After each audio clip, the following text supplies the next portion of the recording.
आस्तर और उसका नवां बाब जो 32 आयात पर मुश्तमिल है। यहूदी अपने दुश्मनों को नाबूद करते हैं। अब 12वें महीने यानी अदार महीने की 13वीं तारीख को जब बादशाह के हुक्म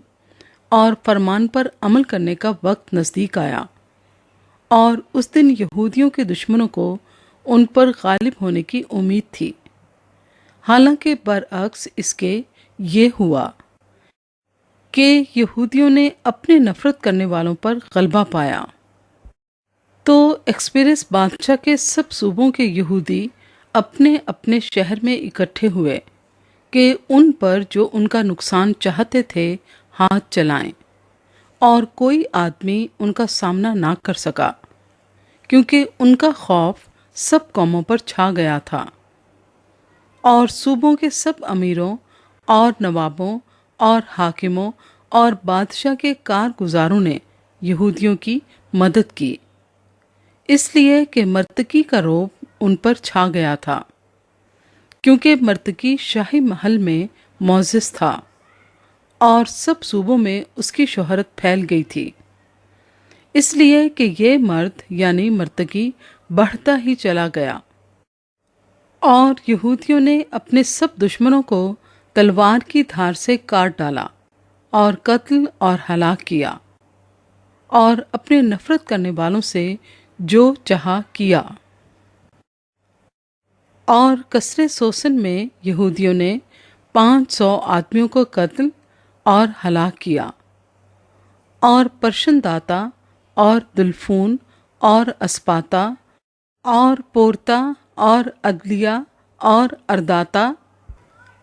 और परमश्ता और अरसई और अदरई और विजाता यानी यहूदियों के दुश्मन हमान बिन हमदाता के 10 बेटों को उन्होंने कत्ल किया, पर लूट पर उन्होंने हाथ ना बढ़ाया।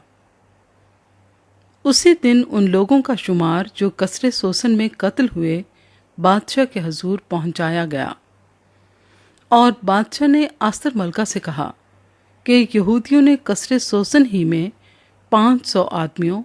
और हमान के 10 बेटों को कत्ल और हलाक किया है। तो बादशाह के बाकी सूबों में उन्होंने क्या कुछ ना किया होगा।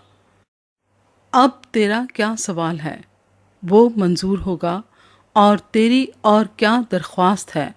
वो पूरी की जाएगी। आस्तर ने कहा, अगर बादशाह को मंजूर हो तो उन यहूदियों को जो सोसन में हैं इजाज़त मिले कि आज के फरमान के मुआफिक कल भी करें, और हमान के 10 बेटे सूली पर चढ़ाए जाएं। सो बादशाह ने हुक्म दिया कि ऐसा ही किया जाए, और सोसन में उस फरमान का ऐलान किया गया, और हमान के 10 बेटों को उन्होंने टांग दिया। और वो यहूदी जो सोसन में रहते थे अदार महीने की 14वीं तारीख को इकट्ठे हुए, और उन्होंने सोसन में 300 आदमियों को कत्ल किया, पर लूट के माल को हाथ ना लगाया। और बाकी यहूदी जो बादशाह के सूबों में रहते थे इकट्ठे होकर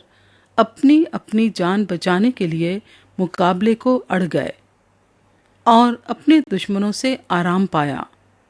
और अपने नफरत करने वालों में से 75,000 को कत्ल किया, पर लूट पर उन्होंने हाथ ना बढ़ाया। ये अदार महीने की 13वीं तारीख थी, और उसी की 14वीं तारीख को उन्होंने आराम किया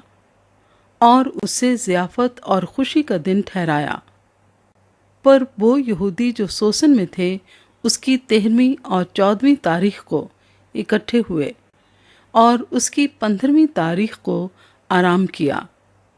और उसे ज़ियाफत और खुशी का दिन ठहराया। इसलिए देहाती यहूदी जो बेफसील बस्तियों में रहते हैं अदार महीने की 14वीं तारीख को शादमानी और ज़ियाफत का और खुशी का और एक दूसरे को तोहफे भेजने का दिन मानते हैं।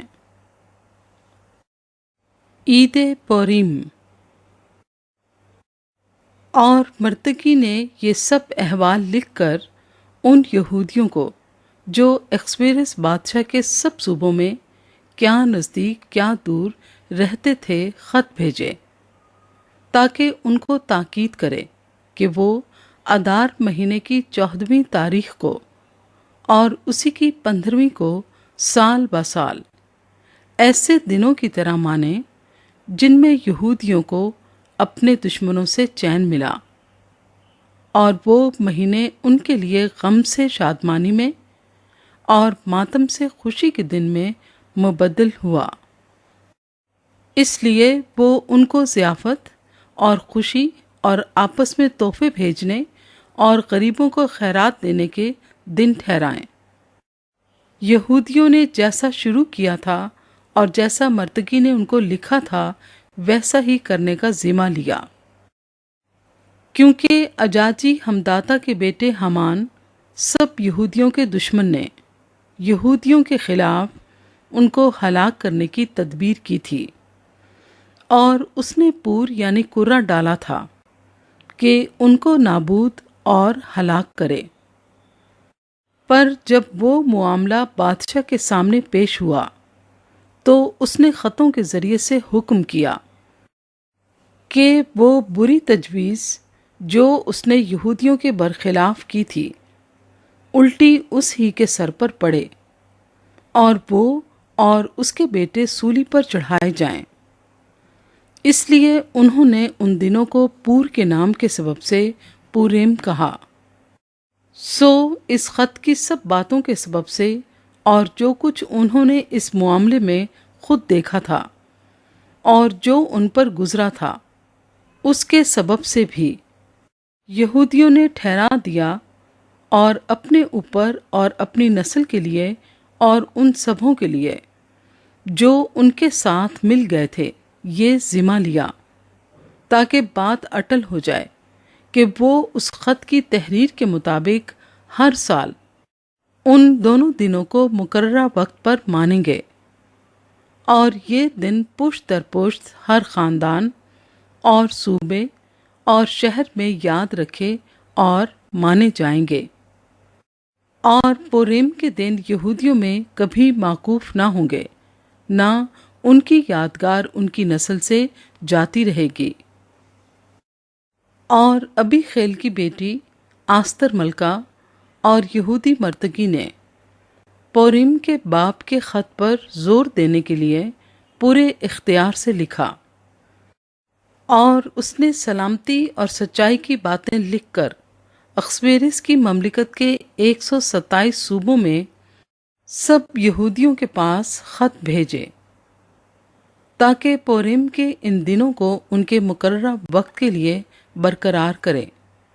جیسا یہودی مرتقی اور آستر ملکہ نے ان کو حکم کیا تھا، اور جیسا انہوں نے اپنے اور اپنی نسل کے لیے روزہ رکھنے